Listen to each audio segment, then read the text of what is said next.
Welcome back, Rotary Nerds. So today we are going to diagnose and figure out what exactly happened to the Mazda RX-7 on the final pass or during Sickweek. Obviously, we were losing boost. I personally thought that when we were going from South Georgia Motorsports Park and then driving down to Bradenton, I noticed that the turbo bolts were basically backing out, the 4 bolts that hold the turbo on. So I figured that, maybe tightening those and getting that back to basically completely sealed system for the exhaust manifold, that would fix the issue of us basically just decreasing in boost pressure where I was getting a leak somewhere. I didn't know where it was. The logs basically kind of were showing that the turbo system was becoming less efficient and the duty cycle was going up and up and not really doing anything. So after I tightened that, I sent the logs to Nelson. He looked at it, he said, you know what, let's just clear everything out, start from scratch, and just see what the boost controller does, what the duty cycle it's calling for from what we already had it set at 30 pounds. So I've downloaded the logs now. I was going to kind of just go through and review those, and we can just kind of look at them together, and I'll give you guys my synopsis, and then we'll kind of look through the car and see if we can find something weird, because I've went through the turbo manifold, everything since then. All the bolts stayed tight, but when we asked for 35 PSI, it definitely didn't feel like 35 PSI. It felt like the exact same 30, like it didn't do anything. It might even been less. So let's take a look at the logs right now, and we'll check it out. All right, so I'm going to try to explain this the best that I can, and I'm not a tuner. I can read a log and kind of diagnose a little bit, but anyway, so here, this is the line of the closed-loop boost controller as to what it's trying to target. So the target is set for 30 PSI, and through here, we're basically, 30 to 31, 29, like high 29, 31, 30s, all the way through. And this pass is actually our first test pass when we got down to Florida at Orlando Speed World when we tested there that Friday. So you can see here, this pass, it barely asked anything for the boost controller. I mean, the value is very, very little that it's asking for. It's a very small percentage, like 0.04%.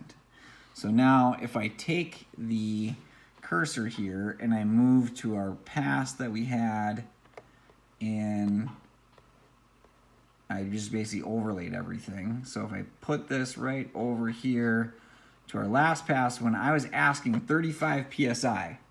So now this is this graph here. So I'm asking for 35 PSI, and this is our 9.4 pass. It's our last pass that we had of the event. So on here, I literally am only making, let me just see here. I'm just gonna scroll through just so I can see. So I'm literally only making 31, 32, 32. It's trying to get to 35 through the end. But if you look at the ramp here on the boost controller, it's asking 19%. So previously before, to make 30 pounds, it was asking nothing. And to just go up this little bit where it should not need that much duty cycle to basically, even at 29 to get to 30, I'm already at almost 6% to be at 30. So it just doesn't make sense as to there's air being bled off or something. So let's take a look at the car just to see, because it makes no sense to me why it's asking for so much duty cycle on the last pass. When we first started, it wasn't doing that. So the only thing that it could be is, the exhaust manifold, I already went through all that. So all that stuff's tight. Visually on here, these couplers, all this stuff is tight. These clamps, there's nothing blown off or broken. These could leak. They're just Wiggins clamps, but there's O-ringed in here, so that shouldn't leak. Visually, there's no cracks through. I don't know if you can see on that side, but I can see in here on this side, those ones look good. There's no cracks along anywhere here. The only other thing is I could do is take it off, and maybe it broke underneath where it's broken or these blow-off valves are opening. These lines are all tight to the blow-off valves. This clamp here still spins freely. Nothing's binding, so I mean, this is all still good. I don't see any cracks through here. All these look good. All the welds through here. Everything feels good all the way through. I'll take this guy off just to see. I mean, it could be coming from the throttle body where it's just basically blowing through. Maybe there's one of the bearings inside the back of the actual throttle blade is broken. I just don't know. We have underneath here, just feeling it, feels fine. And that's not. Everything's good on the back side. Oh. That definitely feels like that is not a weld. Damn. There is definitely, hear me catching my finger on that guy? Yeah, there's a fracture here. That is definitely what I feel, that's definitely what it had to have been. So I have cracked this intercooler before, and I was considering on putting straps on it to reinforce it. But I bet you, we're gonna get this guy off here right now and actually show you guys, but I bet you that's exactly what happened, is that broke at some point. I'm gonna check through the logs too and see when it happened, but that broke. So that's where we were bleeding off all of our boost. So let's see how bad it is. Be right back. Definitely did crack the intercooler. Going through the logs, it looks like this happened in Gainesville. So Gainesville, the track was really slick, and for whatever reason, I got some really bad wheel hop at that track, and coming off the line, I feel like when the tire shook, and it's super violent in the car when that happens, that potentially is probably when it actually went bad, because then also at the same time, my manifold bolts were loose. Like, that's where it all kind of like started. And then getting to South Georgia Motorsports Park, the car really wasn't going much faster, but it was asking for more duty cycle out of the boost controller.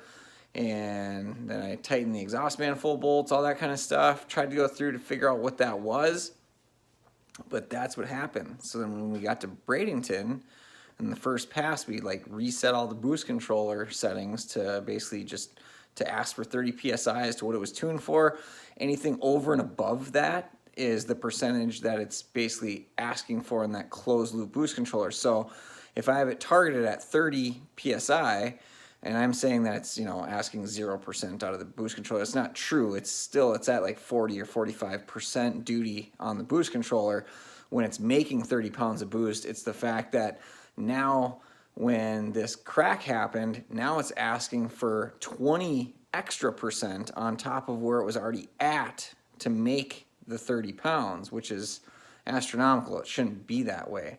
Well, now it all makes sense. So check out this crack. So here you can see this is right where the turbo is coming in right here. This is a 3-inch inlet, and we can see the crack starts right here and then just seams right over. And this is a big gap. I mean, length of my finger, that's how long that gap is, all the way across. Huge boost leak. So definitely not going to be able to make over 30 pounds, and that's where it was just completely fighting to try to get past that point.